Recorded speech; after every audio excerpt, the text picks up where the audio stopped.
আসসালামু আলাইকুম। আজকে আমরা আমাদের ডেভিডসন ডেমো ক্লাসটা শুরু করতে যাচ্ছি। আমরা আজকে পড়ব কিভাবে আসলে আমরা ডেভিডসনটা পড়ব। এটা নিয়ে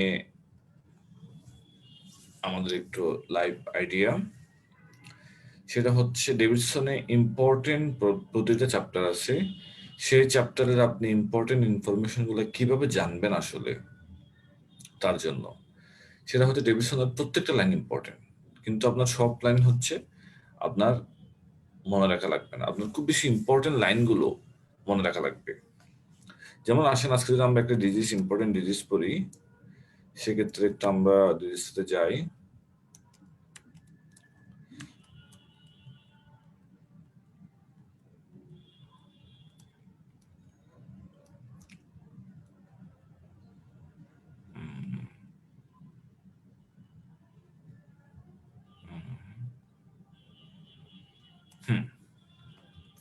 এটা মনে করুন আমরা একটা ইম্পর্টেন্ট ডিজিজ আমরা গাউট নিয়ে আলাপ করব।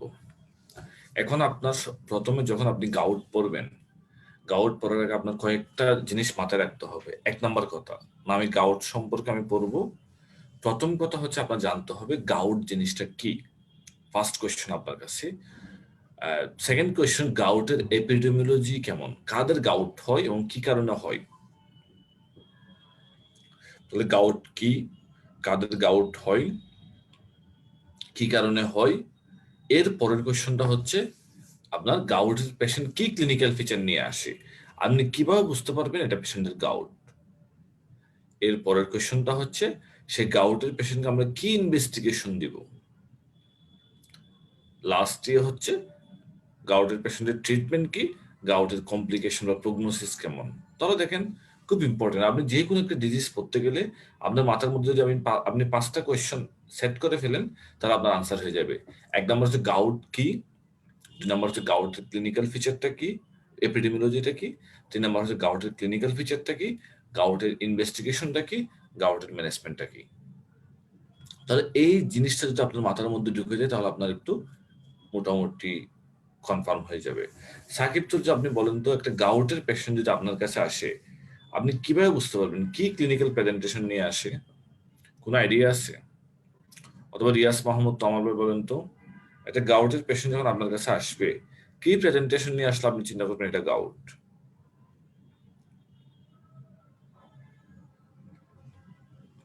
কি ক্লিনিক্যাল ফিচার নিয়ে আসবে? রিয়াজ মাহমুদ তমাল ভাই বলেন, অথবা সাকিব তুর্য ভাই বলেন তো, কি প্রেজেন্টেশনটা নিয়ে পেশেন্ট আসবে একটা গাউটের পেশেন্ট আপনার কাছে, যখন একটা গাউট পেশেন্ট আসবে। তাহলে দেখেন, আমরা যখন গাউট পড়বো তখন আমাদের most common inflammatory arthritis in man and older women, খুব ইম্পর্টেন্ট। তাহলে আমাদের প্রথম জানতে হবে গাউট কাদের হয়। গাউট হচ্ছে ওল্ডার ম্যান অ্যান্ড ওমেন, ঠিক আছে। এরপরে হচ্ছে কেন হয়। It is caused by the deposition of monosodium urate monohydrate crystal in the synovial joint. তাহলে একটা ক্রিস্টাল ডিপোজিশন হয়, যেটা হচ্ছে আপনার যখন সাইনোভিয়াল জয়েন্টে ডিপোজিশন হবে, সেটা ডিপোজিশন হওয়ার কারণে আপনার এই গাউটটা হয়। তাহলে আপনার এটা প্রথম কথা, আপনার এটা জানতে হবে গাউটটা কেন হয়, সেটা আপনার সেটা আপনার প্রথমে জানতে হবে, ঠিক আছে। এরপর আসেন আপনার যেটা জানতে হবে এর পরেরটা, সেটা হচ্ছে পরের যেটা এপিডেমিওলজি। গাউট কাদের? গাউট হচ্ছে মেইনলি আপনার এই জায়গায় 1 to 2% গ্রেটার দেন 5:1 মেল প্রিডোমিনেন্স। এটা হচ্ছে মেইনলি আপনি ফিমেইলে হচ্ছে একটা যখন গাউট চিন্তা করবেন, যখন মেইলের পেশেন্ট যখন আপনাকে জয়েন্ট পেন কমপ্লেন করবে, তখন আপনি গাউট চিন্তা করবেন। ফিমেইলে খুব বেশি আপনি চিন্তা করতেই যাবেন না। তাহলে একটা পেলাম আমরা, গাউট হচ্ছে ম্যান বা উল্টার উমেনও হতে পারে।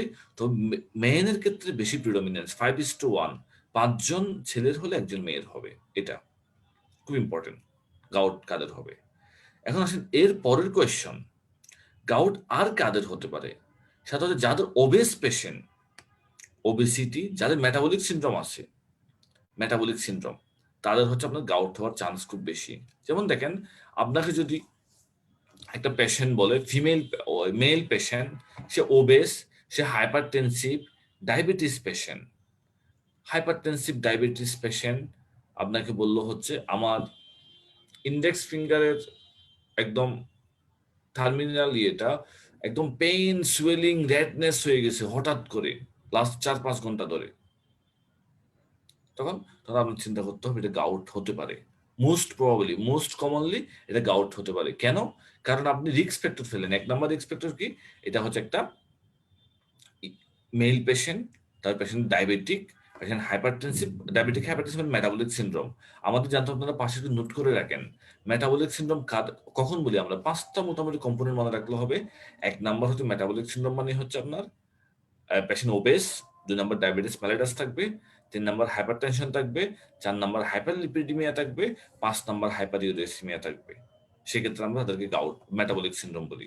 আর তার সাথে যদি আপনার পলিসিস্টিক ওভারিয়ান সিনড্রোম থাকে ফিমেলদের ক্ষেত্রে, সেটাও মেটাবলিক সিনড্রোমের পার্ট।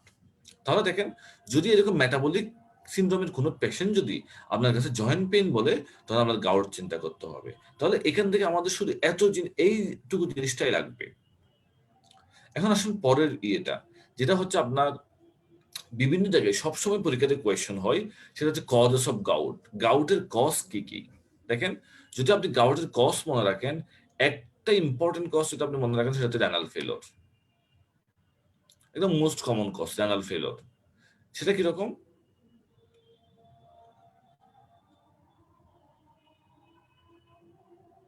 ফুল স্ক্রিন কি দেখা যাচ্ছে না আপনাদের বইয়ের?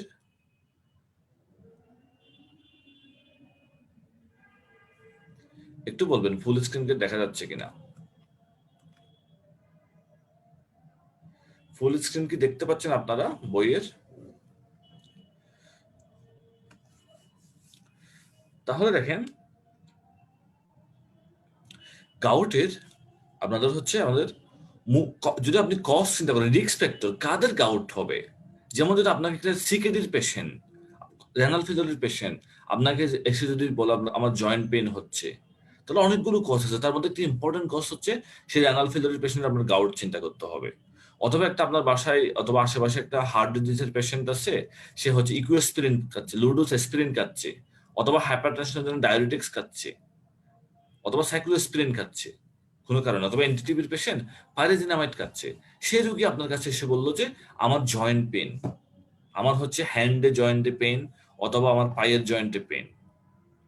যখন এরকম চিন্তা করবে, তখনই আপনার মাথায় খেলা করতে হবে এই পেশেন্টের গাউট হতে পারে। কেন? কারণ তার একটা রেনাল ফেলিওর আছে, অথবা তার হয়তো ড্রাগ হিস্ট্রি আছে। তাহলে রেনাল ফেলিওর আর ড্রাগ হিস্ট্রি খুবই ইম্পর্টেন্ট কজ অফ গাউট। অথবা আরেকটা ইম্পর্টেন্ট কজ অফ গাউট হচ্ছে আপনার alcohol. Most important cause of gout. কোন অ্যালকোহলিক পেশেন্ট যখনই আপনি জয়েন্ট পেন করবে, তখনই হচ্ছে আপনি চিন্তা করবেন এটা গাউট হতে পারে। এরপর আসেন ইনক্রিজ প্রোডাকশন। ইনক্রিজ ইনটেকটা যদি রেড মিট বেশি গেলে হতে পারে, এটা আমাদের ইনক্রিজ প্রোডাকশন। মায়েলোপ্রলিফারেটিভ ডিজিজ বা লিম্ফোপ্রলিফারেটিভ ডিজিজ। মায়েলো মানে হচ্ছে আপনার লিউকেমিয়া, লিম্ফো মানে লিম্ফোমা।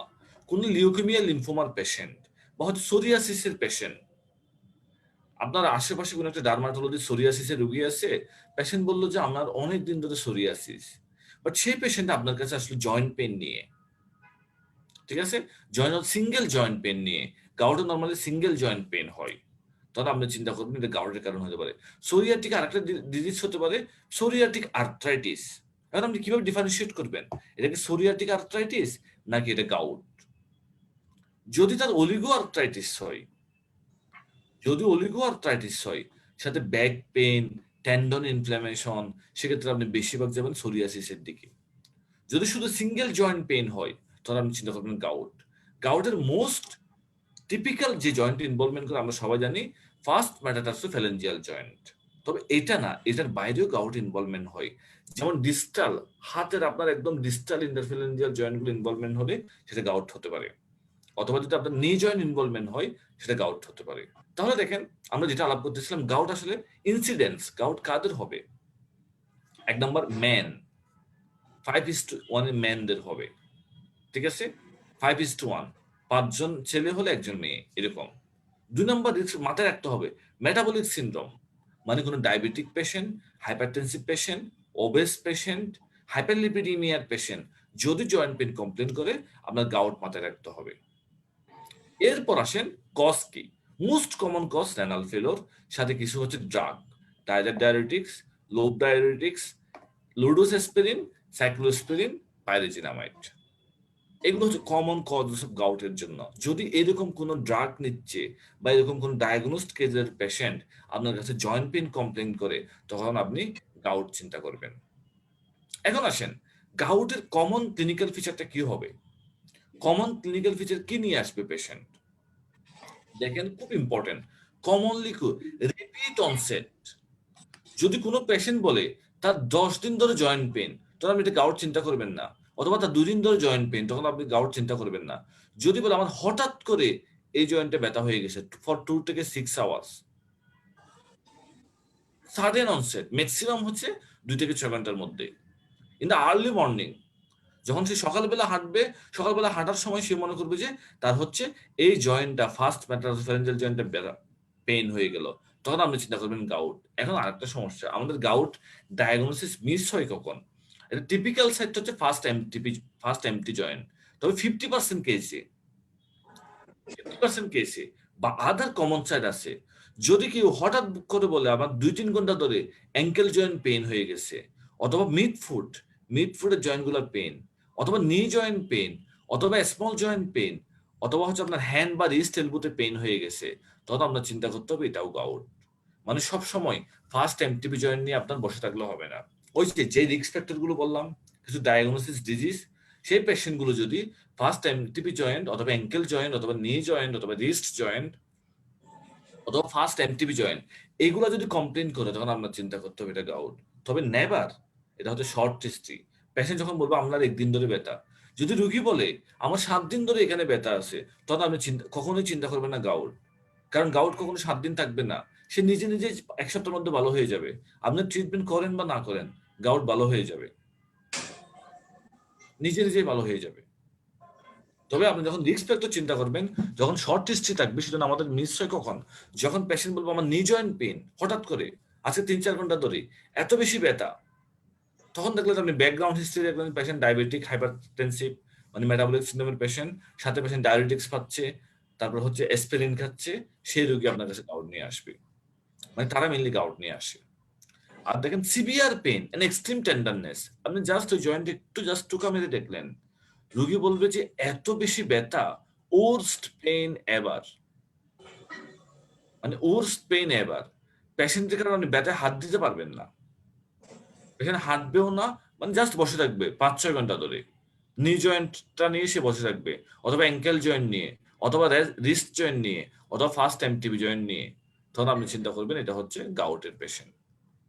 এখন আসেন, খুব ইম্পর্টেন্ট মজার ব্যাপার, mark swelling, red shiny skin, অন্য জয়েন্ট হচ্ছে এরকম একদম রেড শাইনি লাল হয়ে থাকবে না, বাট গাউটের পেশেন্ট রেড শাইনি স্কিন নিয়ে আসবে। এখন আসেন, এন্ড সেলফ লিমিটিং, এই কথাটা খুব ইম্পর্টেন্ট। সেলফ লিমিটিং মানে কি? সেটা হচ্ছে এই পেশেন্টের হচ্ছে আপনার, আপনি ট্রিটমেন্ট দেন বা না দেন, আপনি যদি একটা পেন কিলার দিলেন, অথবা পেশেন্ট ফার্মেসি থেকে পেন কিলার নিল, তো 5-10 দিন পরে এমনি ভালো হয়ে যাবে, রুগী আস্তে আস্তে ভালো হয়ে যাবে গ্রাজুয়ালি। তার 2 থেকে 6 ঘন্টার মধ্যে সর্বোচ্চ পর্যায়ে ব্যথা যাবে, আস্তে আস্তে ব্যথা কমে যাবে। এটা হচ্ছে সেলফ লিমিটিং, নিজে নিজে পেশেন্ট কমপ্লিট রিজলিউশন হয়, এটাই হচ্ছে গাউট। তাহলে আমরা কি বললাম, আমি আবার বলি, আমরা বইতে কি দেখলাম, আমরা গাউট কখন চিন্তা করব? যদি মেটাবলিক সিন্ড্রোমের পেশেন্ট, অথবা মেল পেশেন্ট, সাথে কিছু রিস্ক ফ্যাক্টর, যেমন ক্রনিক রেনাল ফেলিওর, কিছু ড্রাগ হিস্ট্রি, লোডোস অ্যাসপিরিন, ডায়োরেটিক্স, পাইরিজিনামাইড, এগুলো, আর সাথে ইয়েটা কিরকম।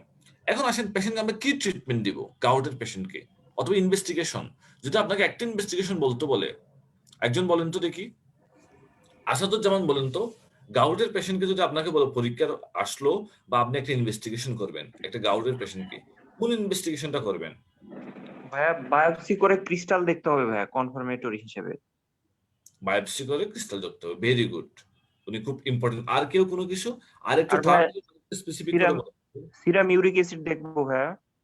সিরাম ইউরিক অ্যাসিড দেখবেন, আচ্ছা এটা একটু, আর আর আর কেউ আরেকটা স্পেসিফিক করে বললে? সিরাম ক্রিয়েটিনিন দেখতে পারি। কেন দেখবেন, কেন মানে কজ ভাইয়া আছে কিনা? ভাই রেনাল কজ, ফাংশন দেখার জন্য ভাইয়া, রেনাল ফাংশন। আচ্ছা হ্যাঁ, মানে কি সিগারেট একটা কজ। তবে আমি আপনাদেরকে যেটা বলবো, গাউটের হচ্ছে ঠিক বায়োপসি না টার্মটা, যখনই আপনি গাউট চিন্তা করবেন, ফার্স্ট আপনার একটা ইনভেস্টিগেশন, সেটা পরীক্ষার হলে বা আপনি প্র্যাকটিসে, aspiration of the joint fluid.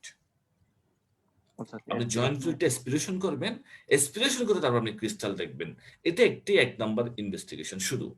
যদি আপনাকে বলে একটা ইনভেস্টিগেশন পরীক্ষা করতে, বা আপনি পেশেন্টকে করবেন একটা investigation, aspiration of the joint fluid, এটা হচ্ছে। সেখানে আপনি কি পাবেন?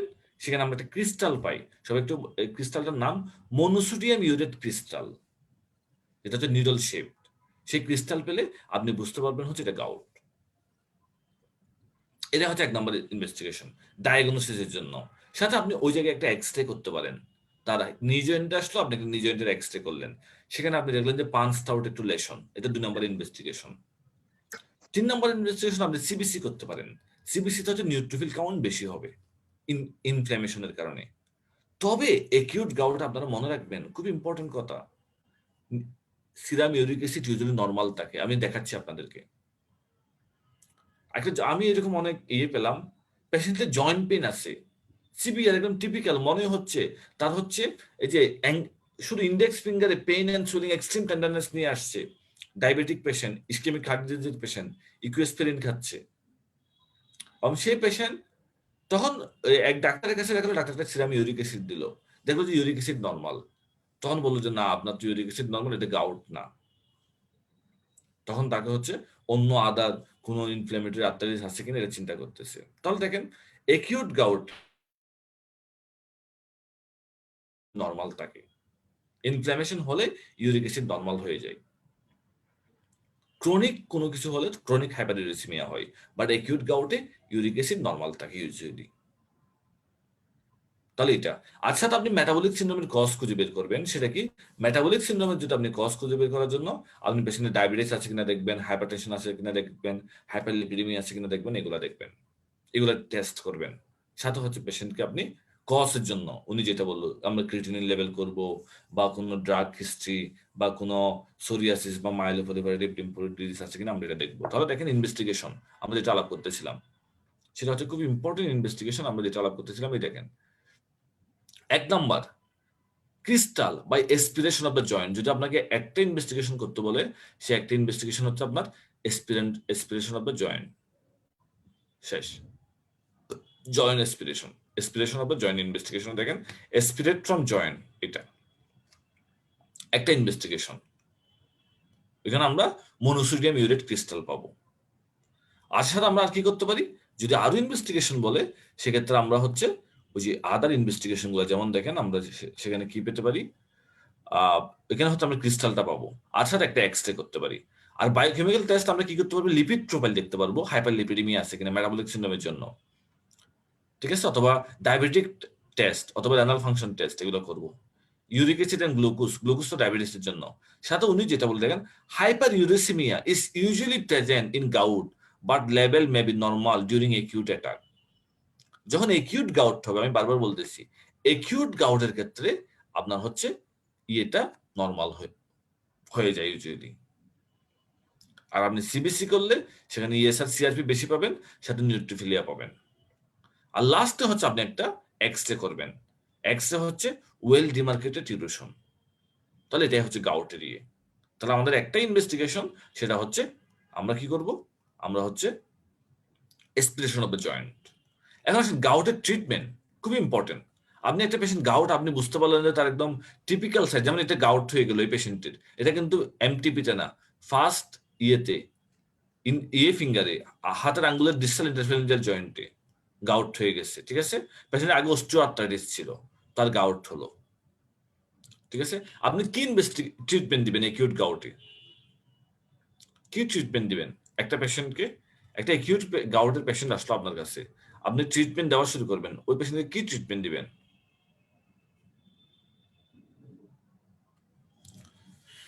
ইয়ে বলেন তো, তমাল ভাই বলেন, ডাক্তার রিয়াজ মাহমুদ তমাল বলেন তো, ডাক্তার সাদিয়া বলেন, কি ট্রিটমেন্ট দিবেন একটা একিউট গাউটের পেশেন্টকে?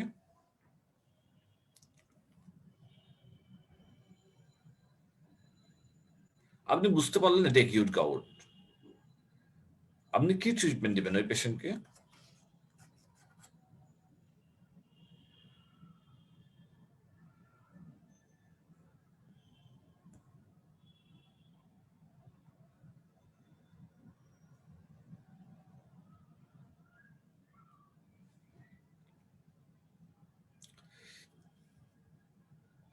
তাহলে দেখেন ট্রিটমেন্ট হচ্ছে আমাদের একিউট গাউট, আপনারা মনে রাখবেন 3টা ড্রাগ। 1 নম্বর হচ্ছে কলচিচিন, 2 নম্বরে NSAIDs, 3 নম্বরে prednisolone. Colchicine, NSAIDs, prednisolone acute গাউটে। Colchicine, NSAIDs, prednisolone. তবে আমরা কখনো এলোপেরিনল দিতে যাব না। একিউট গাউটে এলোপেরিনল দেওয়া হয় না। একিউট গাউটের ট্রিটমেন্ট হচ্ছে আপনার এলোপেরিনল দেওয়া হয় না। যদি পেশেন্টের সিকেডি থাকে তখন আমরা হচ্ছে NSAIDs দিব না, সেক্ষেত্রে আমরা দিব হচ্ছে আপনার প্রেডনিসোলন অথবা কলচিচিন। তাহলে দেখেন এই একিউট গাউটের ট্রিটমেন্ট 3টা ড্রাগ। 1 নম্বর ওরাল কলচিচিন, এটা আপনি 0.5 মিলিগ্রাম দিতে পারেন দিনে 2 বার অথবা 3 বার ডেইলি। 2 বারও দিতে পারেন, 3 বারও দিতে পারেন, ঠিক আছে, পেশেন্টকে একিউট গাউটে। এটা আপনি দিলেন। এরপরে আপনার যেটা হচ্ছে পরের ড্রাগটা আপনি দিতে পারেন, সেটা হচ্ছে ওরাল NSAIDs। আপনি NSAIDs দিতে পারেন পেশেন্টকে, 2 নম্বর ড্রাগ। 3 নম্বর ড্রাগ হচ্ছে ওরাল প্রেডনিসোলন। এই 3টা ড্রাগ হচ্ছে আপনার একিউট গাউটের ট্রিটমেন্ট। 3টা ড্রাগ একিউট গাউটে। তবে আপনি কখনো এলোপেরিনল বা দিতে যাবেন না। আর প্রোফাইল্যাক্সিস হিসেবে আমরা কি ইউজ করতে পারি? 2টা ড্রাগ, মেইনলি 2টা ড্রাগ। একটা হচ্ছে এলোপেরিনল 1 নম্বরে, ড্রাগ অফ চয়েস। আর 2 নম্বর হচ্ছে ফেবুকজেস্টেট, এখানে আছে ফেবুকজেস্টেট, এটা হচ্ছে 2 নম্বরে। এই 2টা ড্রাগ হচ্ছে প্রোফাইল্যাক্সিস হিসেবে দিতে পারি। এখন পরের কথা হচ্ছে, আমরা কি সবাইকে প্রোফাইল্যাক্সিস দিব? একটা পেশেন্ট গাউট নিয়ে আসলো, তাকে কি আমি প্রোফাইল্যাক্সিস দিয়ে দিব? না, দিব না। সবাইকে আমরা প্রোফাইল্যাক্সিস দিব না। গাউট হলে যে এলোপেরিনল দিতে হবে তা না। তো আমরা কাদেরকে দিব? গাউট হলে কি আমি এলোপেরিনল দিব? না, দিব না। আমি গাউট হলে নরমালি আমি একটা পেইন কিলার দিয়ে দিলাম, আমি তাকে বললাম আপনি নেপট্রুক্সেন খান 10 দিন বা 7 দিন, পেশেন্ট ভালো হয়ে গেল। আপনি কি তাকে এলোপেরিনল দিবেন? দিবেন না। তখন আপনার কি করতে হবে? সেই পেশেন্টকে আপনার দেখতে হবে, 4-5টা কথা মনে রাখতে হবে। যদি তার রিকারেন্ট অ্যাটাক হচ্ছে 1 বছরের মধ্যে 2 বার, তখন তাকে আপনি এলোপেরিনল দিবেন, প্রোফাইল্যাক্সিস। অথবা তার জয়েন্ট ড্যামেজ আছে, গাউট হয়ে সেই জয়েন্টটা ড্যামেজ দেখতেছেন আপনি, ডিফর্মড একটা জয়েন্ট, অথবা টফাই ডেভেলপ করছে। গাউট যে জায়গায় আছে সেই জায়গায় একদম শক্ত হয়ে গেছে, একটা টফাই হয়ে গেছে। যদি তার সিকিউরিটি থাকে, রেনাল ইম্পেয়ারমেন্ট, অথবা তার যদি কিডনিতে স্টোন থাকে, নেফ্রোলিথিয়াসিস, শুধু এই 5টা মানুষকে আপনি হচ্ছে এলোপেরিনল দিবেন। বাকিদেরকে হচ্ছে আপনি এলোপেরিনল দিবেন না, প্রোফাইল্যাক্সিস দিবেন না। শুধু এই 5টা মানুষকে আপনি এলোপেরিনল দিবেন, ঠিক আছে? তাহলে আমরা কি আলাপ করলাম? আমরা আলাপ করলাম হচ্ছে একটা গাউটের পেশেন্ট আমরা কিভাবে চিন্তা করব। একটা হচ্ছে তাদের আমরা রিস্ক ফ্যাক্টর দেখব, ম্যান পেশেন্ট কিনা, তার মেটাবলিক সিনড্রোম আছে কিনা, তার সিকেডি আছে কিনা, তার কিছু স্পেসিফিক ড্রাগের হিস্ট্রি আছে কিনা, লাইক লোডোস্পিরিন, ডায়োরিটিক্স আর পারিজিনামাইড, এসব আমরা দেখব। সাথে তার কোনো লিম্ফোমা বা লিউকেমিয়া এরকম মেলিগনেন্সি আছে কিনা। আর পেশেন্ট কি ক্লিনিক্যাল ফিচার নিয়ে আসবে? ক্লিনিক্যাল ফিচার নিয়ে আসবে mainly sudden joint pain. Common site হচ্ছে ফার্স্ট এমটিবি জয়েন্ট, তবে রিস্ট, তারপর হচ্ছে আপনার অ্যাঙ্কেল, তারপর নি অথবা মিড ফুট, সেই জয়েন্টগুলোতে ইনফ্লামেশন হতে পারে। আর পেশেন্ট কি করবে? আস্তে আস্তে নিজে নিজে 2 থেকে 6 ঘন্টায় ম্যাক্সিমাম জয়েন্ট পেন হবে, 5 থেকে 14 দিনের মধ্যে নিজে নিজে ভালো হয়ে যাবে। যদি রোগী বলে আমার 1 মাস ধরে ব্যথা, তাহলে এটা গাউট না, একিউট গাউট না। একিউট গাউটের পেশেন্ট আস্তে আস্তে 1 সপ্তাহ 10 দিনের মধ্যে নিজে নিজে ভালো হয়ে যাবে। আমরা কি ইনভেস্টিগেশন করব? আমাদের একটাই ইনভেস্টিগেশন, আমরা যেটা বললাম expression of the joint fluid. সেখানে আমরা ক্রিস্টাল পাবো, মনোসোডিয়াম ইউরেট ক্রিস্টাল। সাপোর্টিভ হিসেবে আমরা হচ্ছে মেটাবলিক সিনড্রোম দেখার জন্য তার হাইপারলিপিডিমিয়ার জন্য লিপিড প্রোফাইল করব, ডায়াবেটিসের জন্য গ্লুকোজ দেখব, হাইপারটেনশন দেখব, অথবা হচ্ছে আমরা কজ দেখার জন্য সিরাম ক্রিটিনিন দেখব। আর সেটা যেহেতু ইনফ্লেমেটরি, সিবিসি করে দেখতে পারি, নিউট্রোফিল কাউন্ট বেশি হবে। আর এক্স-রে করলে ওখানে একটা ইরোশন পাবো, পাঞ্চড আউট লেশন বলা হয়। তবে মনে রাখতে হবে একিউট গাউটে আমি বারবার বললাম serum uric acid may be normal, ইনফ্ল্যামেশনে ইউরিক অ্যাসিডটা কমে যায়। আর ট্রিটমেন্ট আমরা বললাম একিউট গাউটের ট্রিটমেন্ট 3টা ড্রাগ, আর প্রোফাইল্যাক্সিসে 2টা ড্রাগ। একিউট গাউটের ট্রিটমেন্ট কি? Oral colchicine, NSAIDs, prednisolone. আর প্রোফাইল্যাক্সিসের ট্রিটমেন্ট কি? এলোপেরিনল, ফেবুকজেস্টেট। আমরা কাদেরকে প্রোফাইল্যাক্সিস দিব? আমরা প্রোফাইল্যাক্সিস দিব হচ্ছে 5টা কন্ডিশনে। যাদের রিকারেন্ট অ্যাটাক হচ্ছে, যাদের হচ্ছে জয়েন্ট ড্যামেজ আছে, যাদের টপ হয়, যাদের হচ্ছে রেনাল ইম্পেয়ারমেন্ট আছে বা নেফ্রোলিটিস আছে, আমরা তাদেরকে হচ্ছে গাউটের ট্রিটমেন্ট করব। ভাই একটা প্রশ্ন ছিল। শিওর ভাইয়া, বলেন, কোশ্চেনটা করেন। হ্যাঁ ভাই, আমরা প্রোফাইল এক্সেসের যে ইন্ডিকেশন 5টি দেওয়া আছে, 22তম এডিশনে একটা ছিল যে very high level of serum uric acid. আমাদের কি হ্যাঁ, প্রিভিয়াস এটা হচ্ছে নরমালি আপনার এসিমটোমেটিক পেশেন্ট, ইউরিক অ্যাসিড যদি আপনার 11.5 এর বেশি যায়, ঠিক আছে, তখন সেক্ষেত্রে হচ্ছে আপনার দেওয়া হয়। তবে মানে লেটেস্ট এডিশন এটা তুলে দিয়েছি, আগে ছিল যদি asymptomatic patient serum uric acid level 11.5 এর বেশি থাকে, সেক্ষেত্রে আমরা প্রোপাইল এক্সেস দিব। থ্যাংক ইউ ভাই। সেটা একটা ইন্ডিকেশন ছিল। তবে এটা মার্কটা হচ্ছে 11.5 এর বেশি, মোর দেন 11.5। আর কোনো কোয়েশ্চন? থ্যাংক ইউ ভাই। ওকে, তাহলে আমরা আজকে অল্প সময় আপনাদের সাথে অ্যাকিউট গাউট নিয়ে আলাপ করলাম। ইনশাল্লাহ আমরা চেষ্টা করব রেগুলারলি আপনাদের সাথে একটা টপিকস নিয়ে আলাপ করতে, যাতে যেগুলো আপনাদের পেশেন্ট ম্যানেজমেন্ট আর আপনাদের লার্নিং সব দিক দিয়ে আপনাদের কাভার হয়। তাহলে এরকম একটা ডিজিজ যখন আপনি পড়ে ফেলবেন ডেভিডসন থেকে, তখন দেখবেন যে আপনার একটা পেশেন্ট ম্যানেজমেন্ট করা বা পেশেন্ট কিভাবে আসে বা আপনি কিভাবে পেশেন্টের ট্রিটমেন্ট করবেন আপনার ভুল হবে না। ইভেন আমরা অনেক পেশেন্ট দেখছি, একটা পেশেন্ট অ্যাকিউট গাউট, তাকে তো ওই যে গাউটে এলোপেরিনল দিয়ে শুনছে, তাকে এলোপেরিনল দিছে, পেশেন্টের কন্ডিশন আরো ফ্লেয়ার আপ হয়ে গেছে, গাউট আরো বেশি বেড়ে গেছে, সেরকম কন্ডিশন হয়।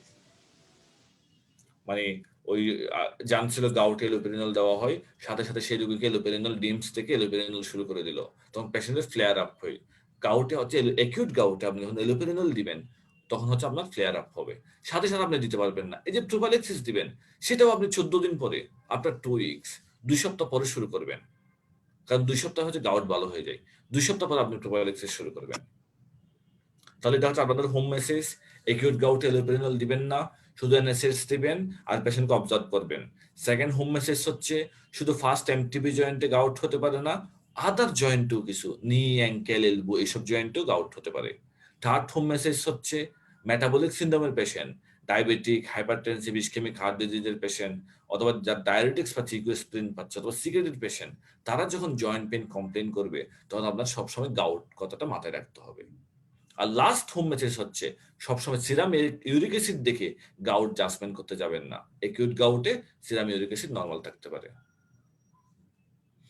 ওকে, সবাই ভালো থাকবেন, সুস্থ থাকবেন।